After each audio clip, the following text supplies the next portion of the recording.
सदगुरु, कई साल पहले जब मेरा बेटा बहुत छोटा था, उसने मुझे स्वामी विवेकानंद की लिखी एक किताब दी थी।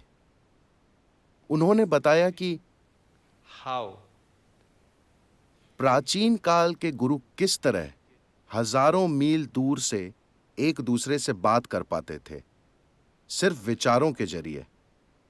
मूल रूप से ये मॉडर्न इंटरनेट की तरह है कि किस तरह एक कंप्यूटर किसी दूसरे कंप्यूटर से संपर्क करता है, अमेरिका में या यूरोप में या कहीं भी। क्या आप मानते हैं कि इंसानी दिमाग को इस तरह ट्रेन किया जा सकता है कि वे दूर बैठे लोगों के दिमाग पर असर डाल सके, सिर्फ अपने दिमाग को सही फ्रीक्वेंसी पर ट्यून करके? क्या ऐसा हो सकता है? क्या हम ये कला सीख सकते हैं? आप सेलफोन कंपनियों को हराने की कोशिश कर रहे हैं। यह सिर्फ दिमाग की बात नहीं है। दिमाग या अंग्रेजी शब्द माइंड का मतलब आमतौर पर सिर्फ विचार प्रक्रिया से होता है। विचार प्रक्रिया आपके दिमाग का सबसे ऊपरी हिस्सा है। मेरे ख्याल से यूरोपीय विचारों के कारण हमने विचार को कुछ ज्यादा ही महत्व दे दिया है। योगिक विज्ञान में हम इसे कोई महत्व नहीं देते कि आप अभी क्या सोच रहे हैं और महसूस कर रहे हैं, क्योंकि आप आखिर क्या सोच सकते हैं? आपने जो जानकारी इकट्ठा की है, आप बस उसे रिसाइकल कर रहे हैं। इसका कोई खास नतीजा नहीं आएगा। जो भी आपके दिमाग की सतह पर है वो घूमता रहता है, उसका कोई फायदा नहीं है। अभी आप जो सोच रहे हैं वो दिमाग की सतह है। दिमाग के और गहरे आयाम भी हैं। संस्कृत भाषा में दिमाग की अलग अलग अवस्थाओं का वर्णन करने के लिए कई सारे शब्द हैं, लेकिन दिमाग का एक पहलू है। समय की कमी के कारण मैं बाकी चीजों को छोड़ रहा हूं। दिमाग का एक पहलू है जिसे हम चित्त कहते हैं। चित्त दिमाग की सबसे अंदरूनी परत है, जो उस चीज के साथ आपको जोड़ता है जिसे हम चेतना या कॉन्शियसनेस कहते हैं। अगर आपका चित्त जागरूक हो जाए, अगर आप अपने चित्त पर जागरूकता के साथ एक हद तक नियंत्रण पा लें, तो आप अपनी चेतना तक पहुंच सकते हैं। हम जिसे चेतना कह रहे हैं, ये वो आयाम है जो न तो भौतिक है, न इलेक्ट्रिकल है और न इलेक्ट्रोमैग्नेटिक है। ये भौतिक से अभौतिक आयाम का एक बहुत बड़ा परिवर्तन है। एक अभौतिक आयाम ही अस्तित्व का आधार है। अभौतिक की गोद में ही भौतिक घटित होता है। भौतिक एक छोटी सी घटना है। इस ब्रह्मांड में 2% से कम या 1% से भी कम भौतिक है, बाकी अभौतिक है। इस अभौतिक आयाम के नाम के रूप में यौगिक शब्दावली में एक खास ध्वनि का प्रयोग किया जाता है जो उस आयाम से जुड़ी हुई है। आजकल ये सब काफी विकृत हो गया है। we call this Shiva. हम इसे कहते हैं शिव, जिसका अर्थ है वो जो नहीं है। शिव यानी ऊपर बैठे किसी व्यक्ति की बात नहीं कर रहे हैं। हम एक ऐसे आयाम की बात कर रहे हैं जो नहीं है, मगर इसी आयाम की गोद में वो सब कुछ घटित होता है जो है। तो अगर आपका चित्त थोड़ा भी सचेतन हो गया, तो न सिर्फ किसी विचार को कहीं और पहुंचाने की आपकी क्षमता, बल्कि और कुछ भी भेजना भी संभव है।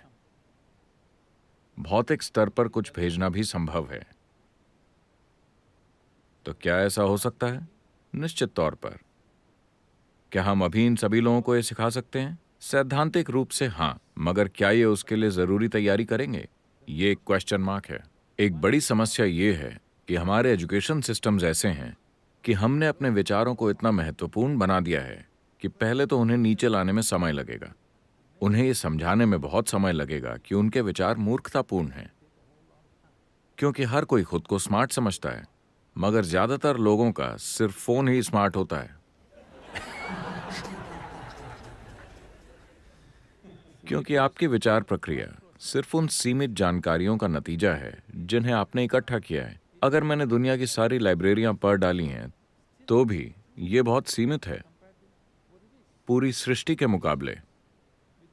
इतने वैज्ञानिक विकास के बाद भी हम नहीं जानते कि एक पत्ता वास्तव में कैसे काम करता है। हम एक अणु को भी पूरी तरह नहीं जानते, इतनी सारी वैज्ञानिक खोजों के बावजूद। तो इतना एहसास काफी होना चाहिए हमें विनम्र बनाने के लिए कि हम चीजों का इस्तेमाल करना तो जानते हैं, मगर ये नहीं जानते कि ये है क्या। पूरा जीवन लग जाएगा उसकी मूलभूत चीजों को समझने में। अगर लोग सबसे पहले इन चीजों को समझ लें, जैसे उनके दिल की सनक, आपने तो उसे मूर्खतापूर्ण कह दिया, Okay. If they all अगर वो ये भी समझ लें कि उनकी विचार प्रक्रिया और भावनाओं की स्मार्टनेस भी काफी मूर्खतापूर्ण है, तो ये आसान हो जाता है। फिर लोगों को ट्रेन करना आसान हो जाएगा। ऐसा नहीं है कि अब मैं इस विचार को पैदा करके आपको देना चाहता हूं, ऐसे नहीं। आपके सोचने से पहले चीजें घटित होंगी। आपके लिए जो सबसे अच्छा है वो अपने आप आपके साथ हो जाएगा, इससे पहले कि आप अपने दिमाग में उसे सोचें।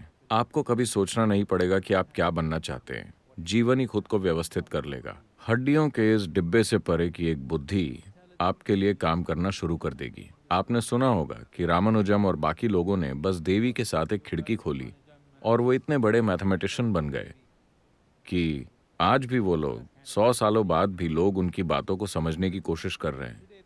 उन्होंने जो मैथमेटिकल कैलकुलेशंस दी थीं, वो ब्रह्मांड में ब्लैक होल्स के वर्णन का आधार है। जब वो जीवित थे, ब्लैक होल नाम का कोई शब्द नहीं था, कोई उसके बारे में जानता तक नहीं था। ब्लैक होल से हमारा मतलब समय और गुरुत्वाकर्षण के कर्व से होता है, जिससे आधुनिक विज्ञान जूझ रहा है। उन्होंने उसके लिए मैथमेटिकल बैकग्राउंड दिया। जैसे जैसे वो कर्व बढ़ता है, भौतिक अस्तित्व अनस्तित्व बन जाता है। तो योग का अर्थ भी यही है। आप इस कर्व को इस तरह घटाते हैं कि जो बड़े पैमाने पर भौतिक होता है वो अभौतिक बन जाता है। अभौतिक होने के बाद समय और स्थान कोई महत्व नहीं रखते। जब समय और स्थान की समस्या न हो तो कम्युनिकेशन सहज ही हो जाता है।